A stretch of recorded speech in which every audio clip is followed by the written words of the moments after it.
an Unspoiled Network podcast. This is Spoil Me, covering Lirael, chapters 36, 37, 38, and 39. Oh, is it 39? And 40.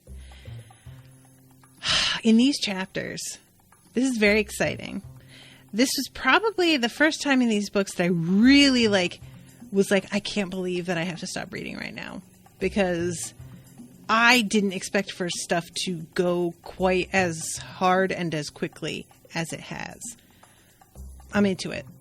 Welcome to Spoil Me.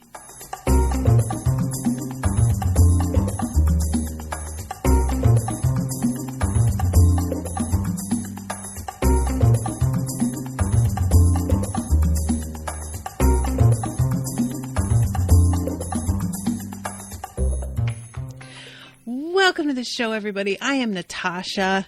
Thank you so much to Abby for commissioning this episode. Abby also commissioned another one. Abby, I got to tell you. So this morning, it got real cold. We were talking about it right before we started recording. All of a sudden, it got cold. It was like 80 degrees 2 days ago. This morning, when I left the house, it was like 48 degrees. And I was realizing as I got dressed to leave the house, I was like, I don't have any boots. I need some like warm, cozy boots for the fall and the winter. And I totally did not get anything. And then I found boots I liked on old eBay, and they were $35. And I was like, I really shouldn't spend the money. And then I'm not kidding. I was looking at my phone at the boots thinking, I can't spend this money. And I got a little notification bar from PayPal that Abby had just commissioned an episode. And I was like, well, thank you, Abby, for my winter boots. Appreciate it. So those are on their way towards me. But anyway, so thank you, Abby, for commissioning. So these chapters are when Lirael and Sameth wind up meeting up for the first time. I heart how much Lirael is over Sameth, the moment that she meets him. And don't get me wrong, he winds up sort of making it right and apologizing because he knows he's being a dick. But I love how she's just like, this kid is such a fucking spoiled brat, and it might just be better if we went on without him because I just don't see this working out. She ain't wrong. She totally has the right to feel this way. Now, again, Sameth is like, hey, sorry for being a complete dick. But he's also constantly saying little things here and there that I'm like, dude, you need to stop talking and saying everything out loud that you have a problem with, because there are, if those of you who are in the patrons only group, I shared something a little while ago about good complaining versus bad complaining. I like to think that I'm a good complainer, where when I complain, I'm not just like, oh, this sucks. Ugh, I hate it. So loud. I'm so tired. It sucks. Ugh. No, what you do is, oh my fucking God. You know when it's such and such and you just want to die? I mean, you guys get it, right? This is what happened, and then this is what happened to you, and then and you tell a story and you make it a thing that other people can relate to, and you turn it into something funny or self-deprecating, and you're able to complain, but you're also able to make it sort of like an interactive activity where it doesn't feel like you're just unloading on somebody. Because that's what I complained about in the Deathly Hallows books, which is Ron does not know how to complain well. Ron just tells everybody that he's miserable all the time and acts like it's their job to make him unmiserable. And you need to have a little bit of self-awareness about the fact that you are making sounds all the time of sadness, and that you are, in the end, responsible for your own comfort. And so you need to either cope with the fact that you're uncomfortable and do the best you can to make yourself comfortable, or you need to just accept that all of us are uncomfortable and have that sort of self-awareness and insight that, yeah, things are bad for me. They're bad for a lot of people. I'm doing my best. It's not going to be perfect, and just kind of move on. And Sameth doesn't really seem to know how to do that, because he's always lived as somebody who can say, I don't like this, and 6 people can jump up and fix it for him. So I am looking forward to him learning how to curb that a bit. Abby says, you are a great complainer. It's so funny how much that does not sound like a compliment, but I know that it is. Like if somebody were to say, well, they told me that I was a great complainer, you'd be like, okay, buddy, that sounds like they were throwing shade at you and you took it that way, but okay. But thank you. I really know what you mean. Laura says it's amusing to hear you complain. Oh, thank God. Since so much of my life is me complaining. Abby says, I love when Lirael's like, oh, well, the dog can bite him tomorrow if he's not improved, right? I love that. So, okay. We start off, though, before they meet up, we start off with Denizen of Death, chapter 36. Y'all, I gotta be honest with you. When Lirael could tell that something was down here with her, I never, ever, ever expected that it was going to be Hedge. Didn't even enter my head. That's bananas. Because what's Hedge just happening to be doing in death at the same time as her? Is he just there all the time? How does he know that she was there? How could he tell? It seemed like he was ready for her. Like he was sort of low-key waiting for her to show and like came out when she arrived. Like there was an alarm system set up or something. I don't even know. And it is extremely concerning that he is almost able to overpower her immediately. Like it's just pure luck of having the pipes close at hand that allows her to not only luck that the pipes are right there and she's able to blow one, she blows one that doesn't immediately kill her too, which is also luck because she has not really memorized which one is which. It doesn't feel like she just blows whichever one is like in front of her. Oh, that sounds so gross.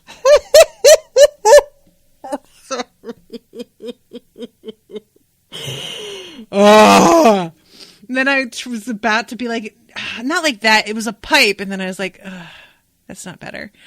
You know what I'm saying? Shut up. So let's see. Oh yeah, here it is. The V exploded into a leaping figure, a shape of fire and darkness. It held a bell that rang with power, fixing her on the very border of life and death. The bell was Sereneth, Lirael somehow knew, recognizing it deep in her bones as the bell's fierce power fought against her straining muscles. But a raw Sereneth, one that was not partnered with charter magic as in her pipes or in Abhorsen's bells. There was more power here and less art. It had to be a bell of a free magic sorcerer. She could feel the wielder's will behind the bell, seeking domination of her spirit, an implacable force of hatred beating down her own pathetic resistance.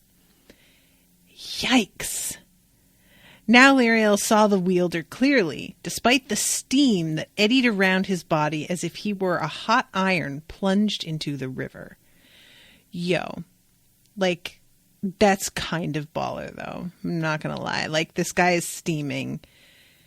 You know, what does that mean? She comes out of death and is literally covered in ice and frost. And this guy is making the very rivers of death steam. What the fuck? What does that mean? That feels like bad news. I don't like that at all. So he says, kneel before your master, and her knees unlock, and she starts to like crumple, and she's trying to stop herself because he's lifting a sword, and she's like, oh cool, he's making me kneel so he can chop my head off more easily. And she realized by giving in just a little, she could bend her head down enough so her lips could touch the panpipes held in her frozen left hand. So she submitted too quickly, lips meeting silver with bloody force, not even knowing which pipe would sound. At the worst, it would be Ashleigh, and then she would take the necromancer with her into the deeper realms of death. She blew as hard as she could, forcing all that remained of her will into directing the clear note that broke through the clear note that cut through the echoing remnants of the necromancer's bell. The pipe was Kibbeth. The sound struck Hedge as he swung up for a beheading blow.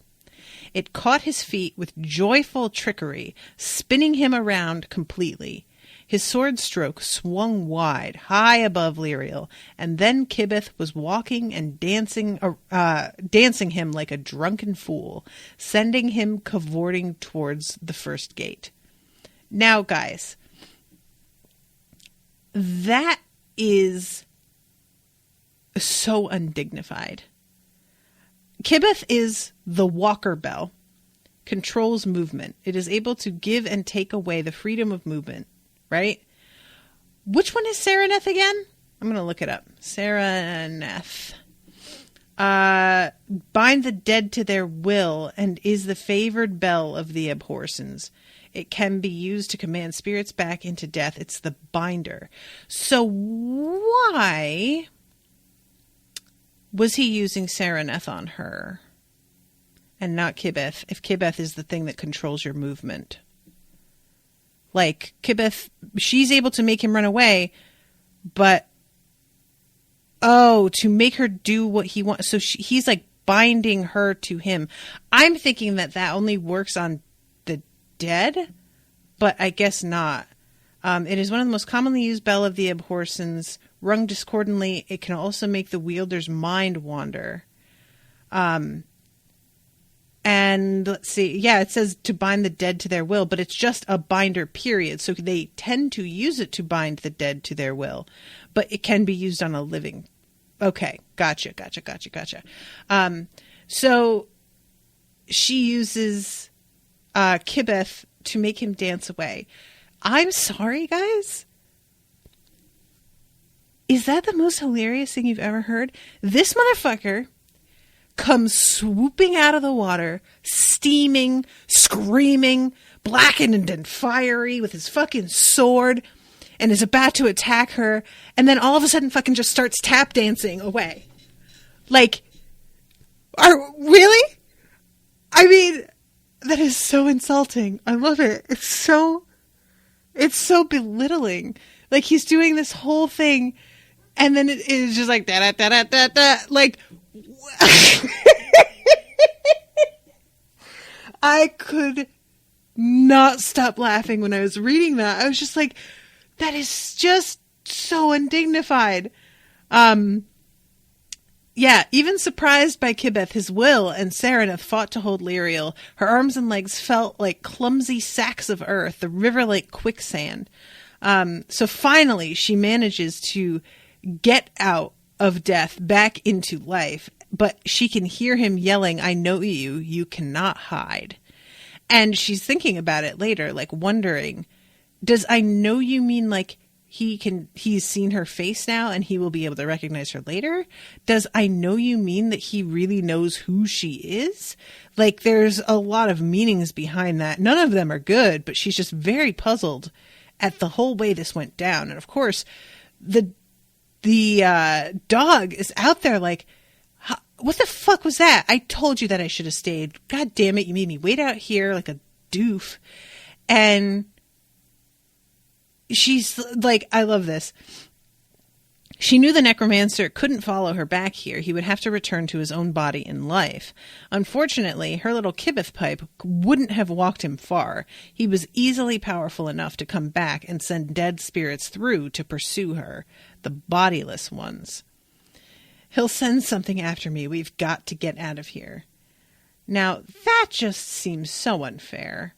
It didn't even occur to me that he could do that. Like, it makes sense, of course, that he could, but I didn't really like think through that this is something that we have seen before, the summoning of creatures out of death. I keep thinking about the dead hands in, her world, in which you can just enchant a corpse to do a thing, or you can infect somebody living that they have to share their body with, like a dead thing that's slowly eating them away. I keep forgetting that there are creatures in death, and he can just like take a total shortcut, which is just rude. I mean, I just hated this. So she has to like jump back on the boat and head back out there. And the dog is saying, I would have ripped his throat out. And Lirael says, I don't think you would notice. He felt more dead than alive. He said, I know you. How could he know me? Free magic eats up necromancers, said the dog. The power they seek to wield, the free magic they profess to master, ultimately devours them. That power recognizes your blood. That's probably what he meant by I know you. I don't like the thought of anyone outside the glacier knowing me, said Lirael, shuddering, knowing who I am. And that necromancer's probably with Nicholas now in life, so when I find Nicholas, I'll find the necromancer, like a bug going to a spider to find a fly. Abby says, thank goodness she did do this on an island. Yeah, no shit. So this is when Lirael asked the dog about free magic. And see, this has been on my mind. So, free magic has just been presented since the first book as, like, super dangerous. It's been presented as, like, outright evil, honestly. And I want to be really careful about what I say in that regard, because I'm not trying to say that the author has said free magic is evil. I am saying that the author has our characters reacting to free magic as though it is evil. And so as readers, we have accepted that free magic is evil because of the ways in which they react, both emotionally, they'll see it and they'll be afraid, or they'll feel it and they'll be afraid. But also there's like a physical reaction at times as well. Like there's so much free magic that they'll feel nauseous or something like this, right? And that's been presented as like evidence that it's a bad thing. And really, what it seems like is just that they get nauseous because it's a lot of random magic that they don't have control over, and their body doesn't react well to that. What we hear is what I suspected, which is that free magic is extremely powerful and can be used in any number of ways. It's not inherently evil. It's just out of control to a point. And that charter magic is simply like harnessing and forcing it into usable sort of rules that are sanctioned, if that makes sense. So the dog says, in the beginning, all magic was free magic, unconstrained, raw, unchanneled. Then the charter was created, which took most of the free magic and made it ordered, subject to structure, constrained by symbols. The free magic that remained separate from the charter is the free magic of necromancy, of Stilken, Margru, and Hish, of Annalem and Gorger, and all the other fell creatures, constructs, and familiars. It is the random magic that persists outside the charter. There is also the free magic that helped make the charter, but was not consumed by it, continued the dog. That is quite different from the free magic that would not join the creation of the charter. You speak of the beginning, said Lirael, but could that be before the charter? It doesn't have a beginning or an end. Everything has a beginning, replied the dog, including the charter. I should know, since I was there at the birth of it, when the 7 chose to make the charter and the 5 gave themselves to the making. In a sense, you were there too, mistress. You are descended from the 5. So the 5 has a rhyme that goes with it. The 5 great charters knit the land, together linked hand in hand. 1 in the people who wear the crown, 2 in the folk who keep the dead down. 3 and 5 became stone and mortar. 4 sees all in frozen water. So the dog says the bloodlines, the wall, and the charter stones all come from the original sacrifice of the 5, who poured their power into the men and women who were your ancestors. Some of those, in turn, passed that power into stone and mortar when blood alone was judged to be too easily diluted or led astray. So if the 5 were sort of dissolved into the charter, what happened to the other 2? Asked Lirael. You said there were 7 who chose to make the charter. It began with the 9, replied the dog quietly.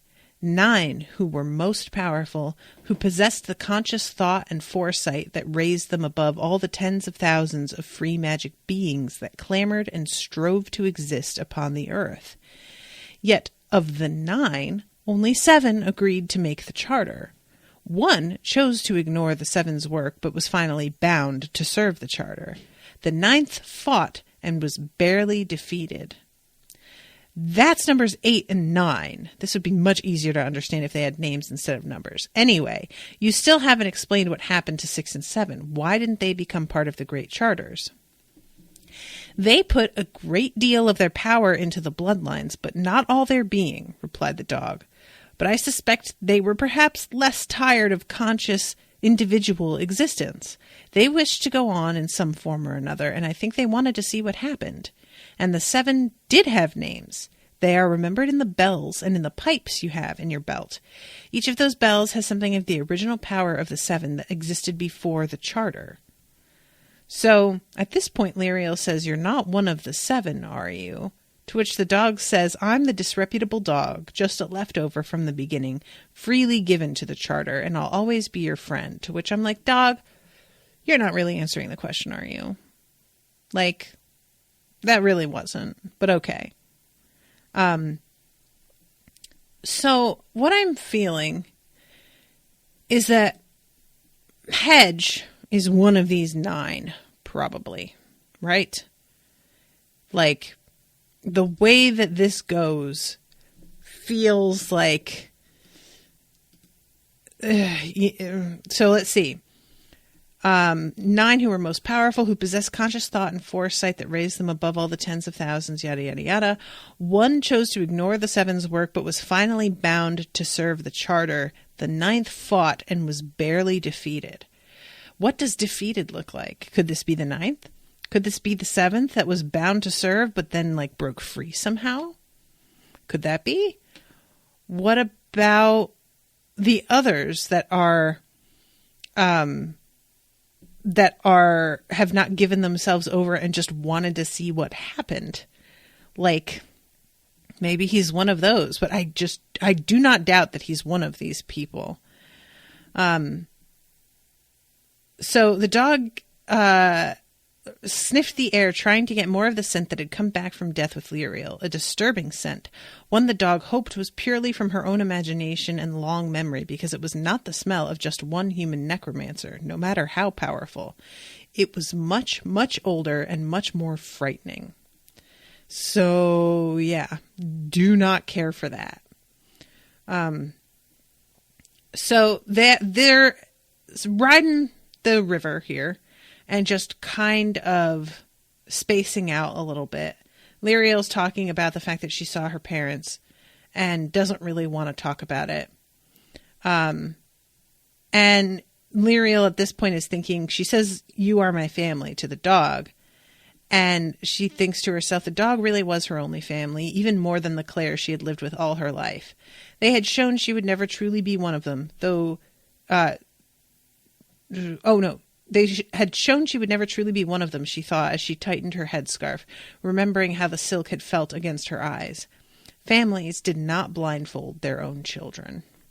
Which, like, that's fair. I was getting really irritated with Lirael a couple of sections ago, because she was just not appreciating the fact that she has a different destiny than the rest of the Claire, and that it sounds kind of dope that she's being singled out to do something really important, and she totally doesn't feel like excited about it or honored by that. But it does mean she's not wrong that she is not like the rest of them, which is what she clearly like only wanted.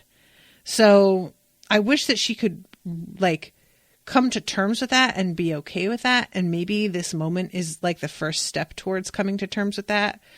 But she, like, she's not wrong. She isn't really one of them. If they're not willing to like allow her to walk through these areas without being blindfolded, there's no way to not feel like you're being othered. But also I just want her to be like, oh, well, and get over it. And it's just like, that's not how it works, So chapter 37, a bath in the river. And I love this because it didn't even occur to me. I said something about how clearly she's going to be on the river and run into Sameth in the bathtub, right? So that was true. But I did not think about the fact that she's got the dog with her and Sameth has Mogget. And how are they going to get along? And are they going to know what the other is? Answers are they get along well enough. like they are willing to like set shit aside, but it takes a little while. It takes a bit of like a mental confrontation of some kind. And they definitely each know what the other is, but don't really talk about it too much except to their own owner. Now, I would like to mention how much I appreciate, and I know this is going to seem like such a stupid little thing, and it is a stupid little thing, and that's part of why it makes me so annoyed that this is like a given. I love the fact that Lirael has the dog and Sameth has the cat, because cats and dogs are so frequently coded as female and male. Like, cats are supposed to be a more feminine animal, and that's part of why so many men insist that they don't like cats, that they just like dogs.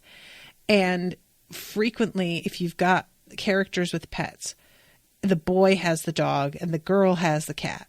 It's just so often the way, right? And I know that the reason that Sameth wound up with Mogget was because Mogget was like Sabriel's, so Mogget started out as the pet of a female character, but also Mogget's like an Abhorsen family pet, so to speak. So it's not really, that doesn't really matter to me. I just really like in this moment. And like I said, I know it's stupid, but it just really is a thing. And it's something that I grew up like, you know, my mom was very feminist and very sort of like into reading into the like duality of things. And she always would say, men claim they don't like cats because they are raised to think that cats are feminine and that they shouldn't like them. And there had been a meme going around over the past couple of years that said something similar. And it was like there were so many people reacting to it that were like, holy shit, this totally makes sense. I never thought of it that way. And it was so funny because like I've always like gone through life knowing that dudes, part of the reason that I've always been into dudes who like cats is because the fact that they like cats is an indicator to me that they don't get immediately hung up on bullshit masculinity stuff. And it's a small thing, but it does kind of indicate a lot, you know? Any guy who's just like, fuck cats, that guy is trash, more than likely. You know, you don't just say fuck any certain animal and there's no like reasoning behind that besides the fact that like, you know, I for some reason think that this adorable furry animal that will sit in my lap and purr sucks. What the hell's the matter with you? So anyway, when they run into each other, he's still unconscious. And the dog is really reacting to Mogget and is just like, what the fuck? And finally, like, figures out who Mogget is and is like, oh, okay, I know your deal. This is no big, like, fine. But she sees the bells on Sameth's chest and thinks that he is a necromancer and is about to fucking shoot him with a fucking arrow. She wastes no time. It is hilarious to me. She's just like, I'm going to read this moment. Let's see. Here it is. Yeah. He didn't look like Hedge, but any necromancer was dangerous. Putting an arrow in him would simply be insurance. Unlike their dead servants, necromancers had no trouble with running water. This one was probably pretending to be hurt to lure her into an ambush.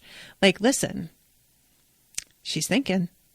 Like, I'm not mad at her for this. She's fucking, if I didn't know who Sameth was, and we just were with her throughout this book, and she just runs across a dude asleep in a fucking bathtub on the river, yeah, I'm gonna be suspicious. Like, I would probably start to wonder the same things that she's wondering. So, you know what, Lirael, good on you, because I don't know how paranoid she would be if she hadn't just had the encounter that she did with Hedge.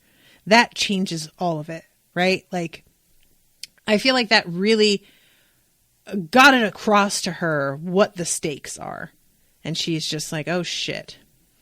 So I really, really loved that. This turns out, of course, to be something that the disreputable dog can sense. She says, wait, he doesn't smell like a necromancer.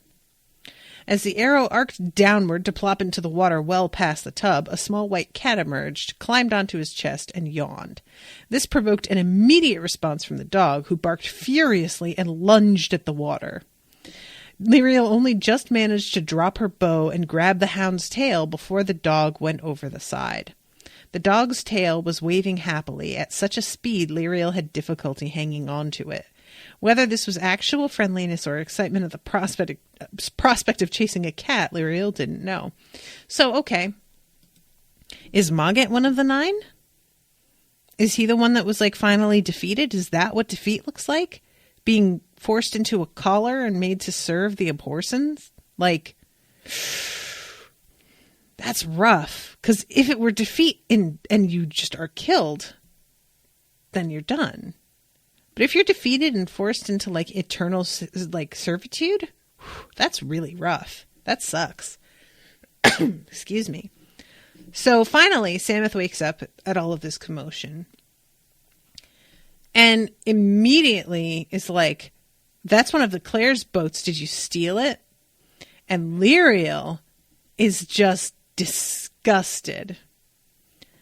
I am the disreputable dog, companion to Lirael, daughter of the Claire. So you got stolen as well, said Sam grumpily. I am Lirael, daughter of the Claire, pronounced Lirael, her anger overriding her familiar feeling of being an imposter. Who or what are you besides insufferably rude? And he blushes, and I love it so much. I love it so much because he's being a real shit. And like, look, he just got through harrowing shit. His horse died in front of him, and he was too much of a coward to do it. He almost died. He's infected with like a fucking fever because of this stab wound. I get it. Sam has gone through hell, and I'm not trying to be too hard on the kid, but like, seriously, shut the fuck up. Like, there comes a point where you know that you're not at your best, and you just stop talking, dude. Just don't say anything, buddy. Just, but like, that's not really an option here. And she's looking at him and the way that he like looks really embarrassed, and she knows that he's thinking like she doesn't look like a Claire. She's not dressed like a Claire. She doesn't have the confidence of a Claire. Nothing about her says that to him. And he's like, well, you don't look like one, but I guess I can take your word for it. And like, thanks. I remember, I will never forget this, guys. And this is like the shit that gives me a complex to this day. I was in high school. I weighed about 150 pounds less than I do now. And I told somebody, and he was older, he worked at the school, that I was a vegetarian. And he said something like, aren't vegetarians normally smaller? And then he was like, oh, well, you really are? I guess I believe you. He like said that. Like I was going to lie about being vegetarian. And also like he had an assumption that being vegetarian made you like stick thin, which like I was thin, guys. I was already. I don't even know what he thought he meant when he said that. But when a dude generously is like, oh, I guess I believe you. I want to rip their faces off of their skulls. The fucking condescension is so disgusting. Like, well, I will generously grant you my belief, which is hard to come by. And I hope you appreciate what an honor it is that I have chosen to bestow it upon you. Stop it. Ugh. So she asks him why he's got fucking necromancer bells. And he doesn't even know what to say. He looks down at them and he realizes that they're there and is suddenly like, oh my God, they're making it kind of hard for me to breathe. And he's trying to like talk while he's unfastening them. And this is when Mogget jumps in and says, this ragamuffin, as your servant so aptly described him. I love that Mogget is not standing up for Sameth and being like, he's no ragamuffin, he's a prince. He's like, oh no, yeah, he's a total ragamuffin. He's a prince, but like, come on. Is His Highness Prince Sameth the Abhorsen in waiting, hence the bells. But on to some more serious matters. Could you please rescue us? Prince Sameth's personal vessel is not quite what I am used to, and he is eager to catch me a fish before my morning nap. So, Lirael, understandably, is like, he's a prince. He's riding in a bathtub. Are we sure about this? And the dog is like, I can smell it on him. He's definitely royal. I don't know what to tell you, but I think that we should take him on. Just be sure about Mogget that you never loosen his collar. Don't fuck with Mogget. He is something made of free magic and he's bound, but like, be careful. And finally takes them on board. The bathtub overturns and sinks. And I don't know why, but there is something about that bathtub that I feel like is going to come back and haunt us at some point. I have no idea why I feel that, but there is something about this tub that is going to stick with me. It's just such a weird thing. So they each like touch each other's charter marks to make sure that they are uncorrupted. And, you know, immediately like Mogget hops up and, winds up like falling asleep pretty quickly after, I think. Oh, no. Mogget has that confrontation with the disreputable dog. That's right. So she asks him why he was in the tub, and he is trying to be like helpful and tell her, but he's also about to pass out because of this fucking fever. And he like presses on his wound because he's trying to see how it's doing. And it's very clearly infected. Like, it's hot, it's swollen, and he almost passes out because of the pain of having touched it. And when he mentions that there have been dead after him, she's really startled and is like, well, there was a necromancer in death just a moment ago. And he was like, what the fuck? Was he thin and bald with red armor plates at his elbows? And she's like, yep. So poor Sam throws up. Guys, I feel so bad for Sam in moments like this. I give him a hard time. And to a degree, a lot of the bullshit about who he is genuinely his personality. It's not all due to trauma. He's a prince. And as much as his parents are good people who are doing their best to raise him well, when you are raised with everything, it is hard to not get complacent about certain things or be spoiled or whatever. It's just, you know.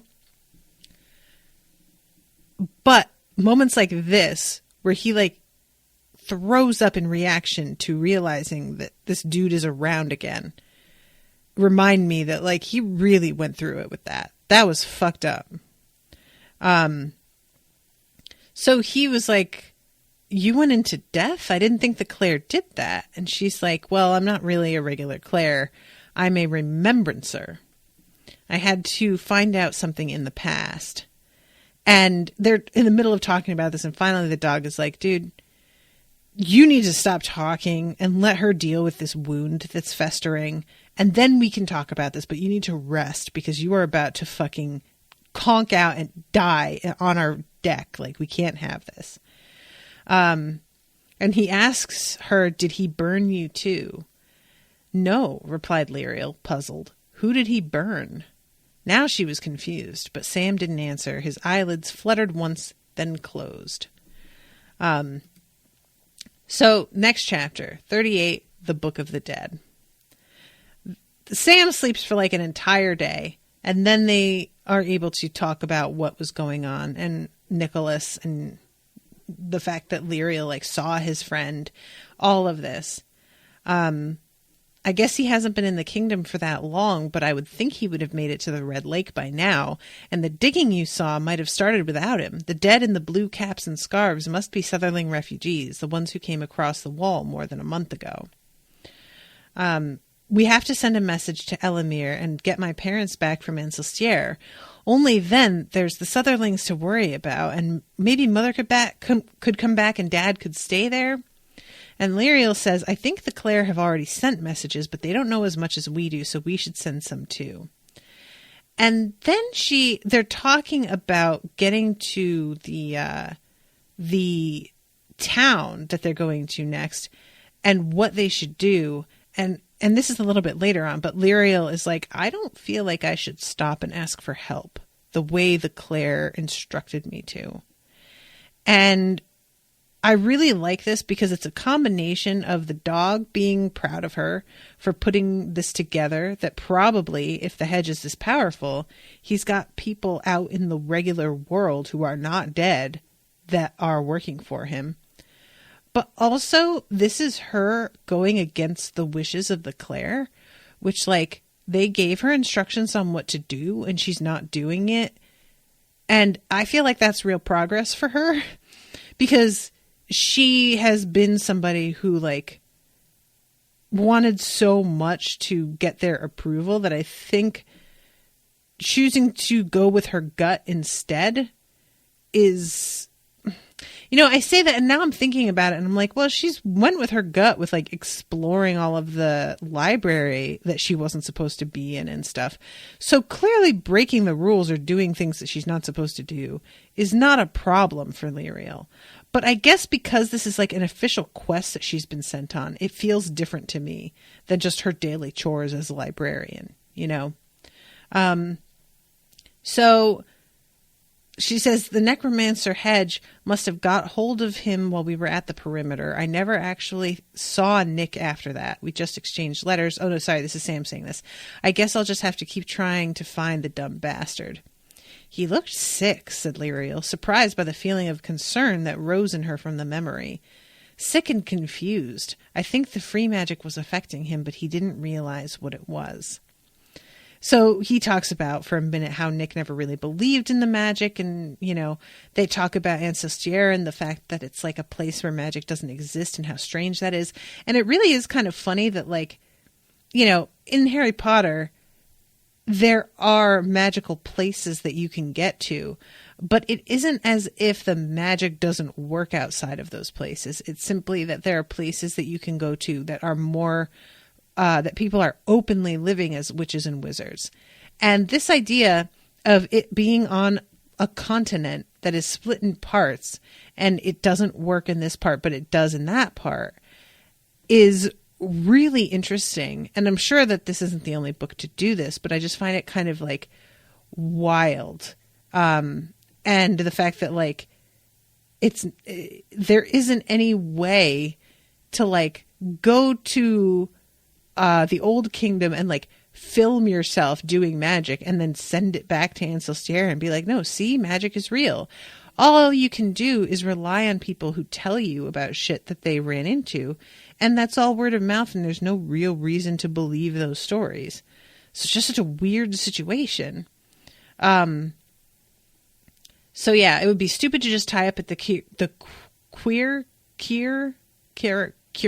jetty. It's the town or city is spelled Qyrre. No idea how you say that. There was a smell about Hedge, a smell of power strong enough for me to catch when Lirael escaped him. I think he is more than a necromancer, but whatever he is clever and has long prepared to move against the kingdom. He will have servants among the living as well as the dead. Oh, okay, let's see. I've always pronounced it like choir, but I have no idea what the real pronunciation is. Laura says I always pronounced it Kyre. All right, I'm going to call it Kyre. That works for me. But I could see with the Q wanting to be like choir. I'll go with choir.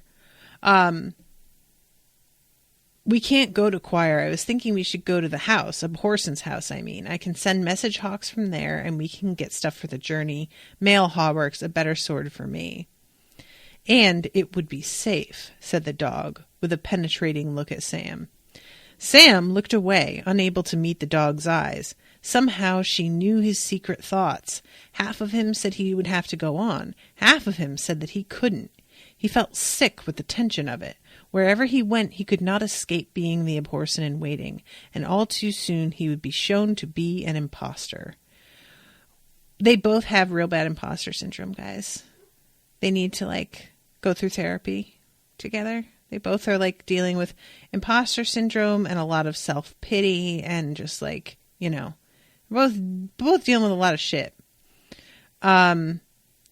Laura says, I recently listened to a podcast that guested Garth Nix, and he said there are many names in his books that have no set pronunciations. Oh, okay, that's cool.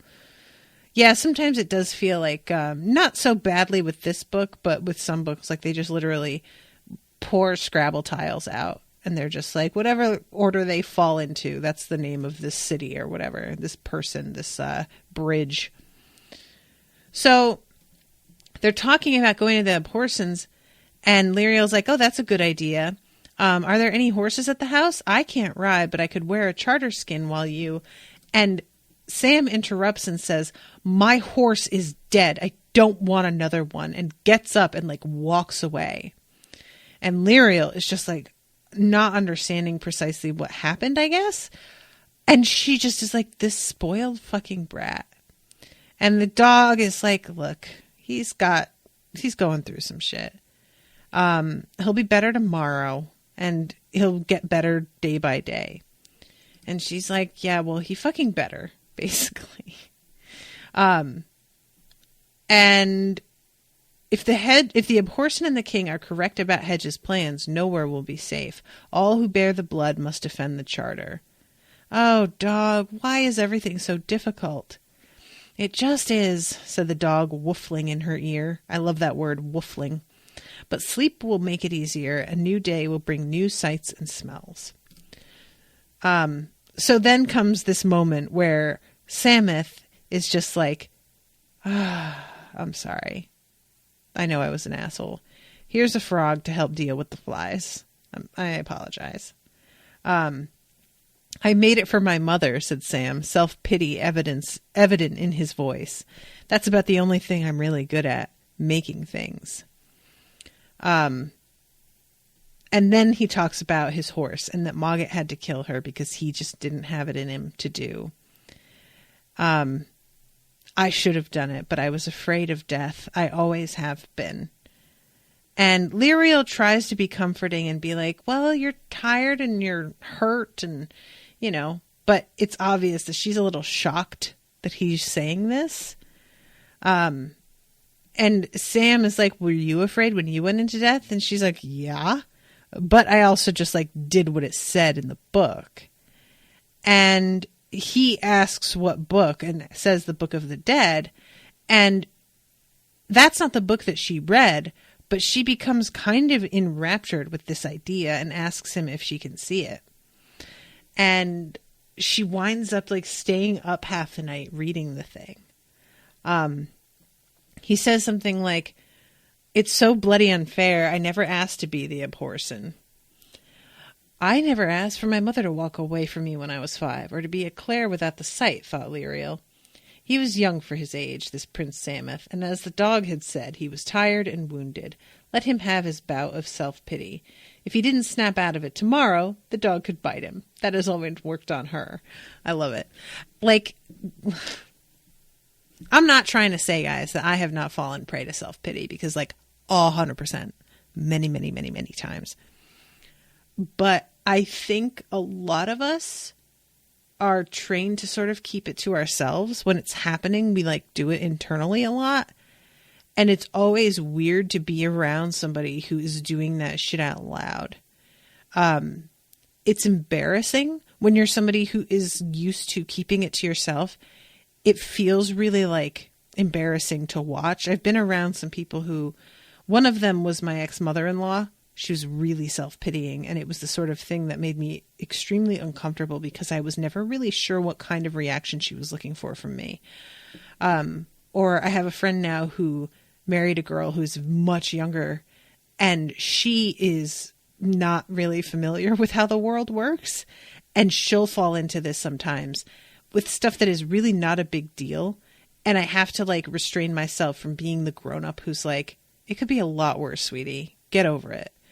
But that's genuinely how I feel about it, you know? And it's always hard. Like if you are somebody who's kind of been through more, like, and that's sounds like an unfair thing to say, but it's true. There are times where you run into somebody who has just gotten really lucky. They've had a lot of privilege in their life. They've been safe for a lot of their life. They've been cared for and had enough to eat or had enough to not worry about paying for things. And that just happens. Some people have gone through more of a ringer than others. On a level of 1 to 10, my level of ringer is probably like a 3 or a 4. I'm really on the bottom of the level. But when you run into somebody who has not really gone through much and they are just like complaining so deeply about how unfair things are, when the unfair things they run into are so much less life-changing and altering and upsetting than the ones you've gone through, it can be really hard to be supportive and sympathetic in that moment and not just roll your fucking eyes. You know, it's hard. So do you mind if I look at the bells? How do you use them? And she's like touching them and looking at them, and he's really like weird and uncomfortable about it because he is so afraid of them that he can't understand how she's touching them and reading and interacting with it all without being an Abhorsen. And she's like, I guess it's the being a remembrancer that gives me the ability to do this. But let's see. The Clare were cousins of the royal line of the Abhorsen, so he supposedly really had the blood right. So she opens it and it doesn't like explode or anything. So she goes on and reads it on her own. He would be at the Abhorsen's house within a few days, safe. He could stay there. Lirael could go on alone. Except, his conscience said as he drifted off, Nicholas is your friend. It's your job to deal with necromancers, and it's your parents who would expect you to face the enemy. Yeah, dude. So, 39, High Bridge. Oh, there's comments. And dealing with chronic illness now, it's really hard to know where the line is sometimes. Trying to learn to say the thing without just being a whinge bucket. I like that, whinge bucket. My family was definitely a proponent of suffering in silence. Yeah, totally. My wife has that issue. She's got like 4 chronic illnesses. It can be really tough for her to feel like she's allowed to complain. Yeah. And that's the thing, right? When you're complaining about something that like literally nobody can do anything to help you, and you just want to get it out, and you know nobody can do anything, it's not about that. It's hard for the people around you to just be able to like listen and know that you're not asking them to fix it. Owen's gotten very good at that, understanding that I'm just like venting and not trying to fix things for me all the time. Not to say that he's not helpful, because he totally is, but he knows the difference, you know? And yeah, I mean, it's a balance. And also, you know, of course, there's the added factor of women being expected to keep it to themselves when they're suffering. They're expected to put other people first. They're expected to, just center everyone else's feelings before their own. And that is part of the problem also, you know, like I can't help but feel like part of Sam's deal here is not just being raised with so much privilege, but he has a very different reaction than his sister seems to as well. So I have to think that there are different expectations outlined for his sister than there are for him in some ways. So she reads this book, and they are heading towards, and I only have like 6 minutes left. They are heading towards this town that is built over a bridge. And it is pretty wild. High Bridge is like a mile wide natural bridge. It's not very long, and it's mentioned that somebody actually succeeded in shooting an arrow from one end of it to the other. This bridge is not like so long that it's impossible, but it's really wide. And it is extremely safe because of the fact that it's over running water. So when things started to get really bad, it grew into a pretty populous city because so many people were drawn to someplace that safe. And it has become this like bustling town that is above the water. And it sounds so cool to me. There was like a little place in Skyrim the other day that we saw that like reminds me of this. It's not quite as big, but it's pretty dope. So Sam has to hide because they're just trying to like not attract attention, and they won't necessarily know that he's a prince, but if they do, they could be looking for him. And they are able to get past the first guards, and there's nothing like too, there's nothing too dangerous going on here. It's just like getting stopped for a routine check. The guard recognizes the boat that she has and is like, oh, okay, yeah. And obviously from the way the boat's reacting to you, you are supposed to be the one steering. So this is all fine. Go right on ahead. And all of a sudden, there's the boat like tips a few minutes later, and she gets almost thrown off. And then it turns out that the boat sensed this thing coming and shoved her out of the way. So what it was, somebody shot a fucking crossbow bolt, and it goes through the boat. And if she had been wearing armor, would have gone through the armor. But thankfully, she was shoved out of the way and it just missed her, which is bananas. Like, that is just really upsetting to me that is, even if she had armor on, it would have just gone through. Like, what the fuck? And thankfully, Sam is like, oh, I can help with this. When we come out the other side, I'm going to create a shield, and they will not be able to shoot through that unless they have these like bolts enchanted. To which Lirael, understandably, is like, what if the bolts are enchanted, though? And he's like, they'd have to be really strong. And he's trying to like act like it's no big deal, when really in his head, he's like, I really hope that it's not enchanted too strong, because that would really fuck me up. So when they come out, Sam has this up, and thank God he does, because they immediately attack again. They immediately try and shoot again. And when the bolt hits the shield, it just disappears. So she's looking to try and find who this crossbowman is to retaliate. And there are just too many goddamn people. She has no idea who it is. And then all of a sudden, the dog sits up and howls. And it's this really bonkers sound. And everybody stops dead. And it says, except in one window, about halfway up, Lirael saw someone there suddenly fling the shutters wide open, one hand still clutching a crossbow. So she tries to shoot at him. It does not hit. There's no way that she's going to be able to get this guy. And all of a sudden, the dog makes another like howl. And this guy loses control of his body and walks on into the water, which sounds like Kibith to me. I don't know. Like, just saying, I'm suspicious.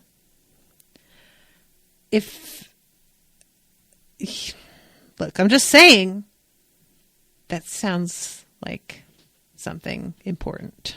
So this guy falls 400 feet and is assuredly dead on impact.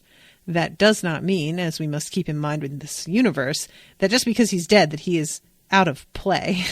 He may come back, but he is in the river, which will prevent that from happening immediately unless his body is recovered at some later point. So yeah, the dog says, I made him walk. So is the dog like actually one of the 9 and the one that is Kibith? Or is the dog able to howl in a way that imitates the bells and pipes That's my question. Meanwhile, Sameth is watching this dog and is just kind of like, yeah, I'm going to be careful of this fucking dog. Like, this is all well and good, and she seems really loyal to Lirael, and it doesn't seem like she's, like, harmful. But also, that's a little fucked up. Sam forced himself to smile back, remembering the advice he'd given about dogs when he was a boy. Never let them know you're afraid.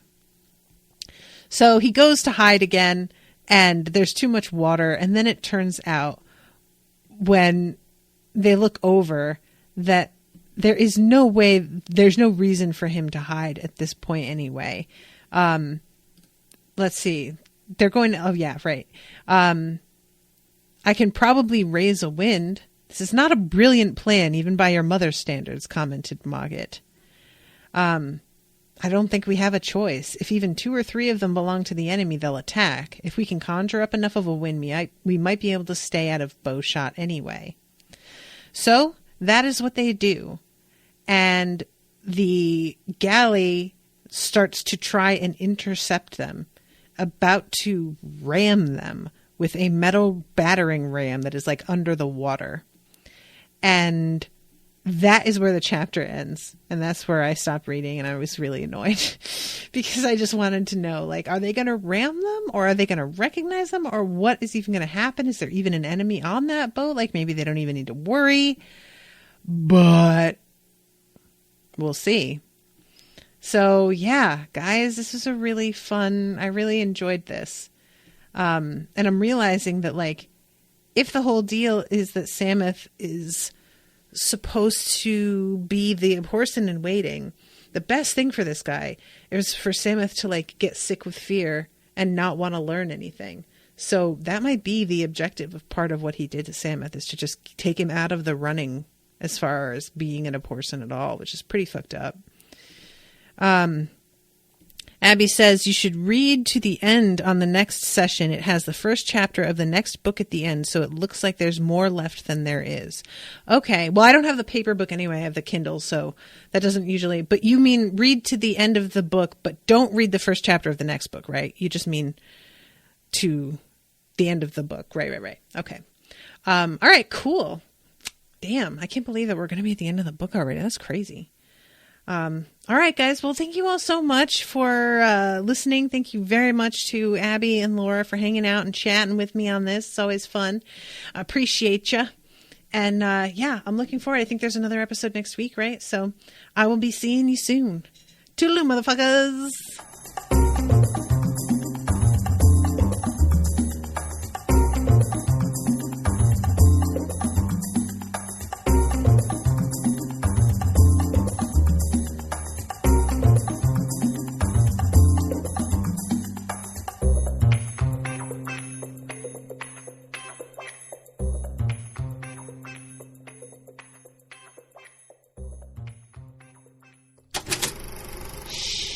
That was an Unspoiled Network podcast.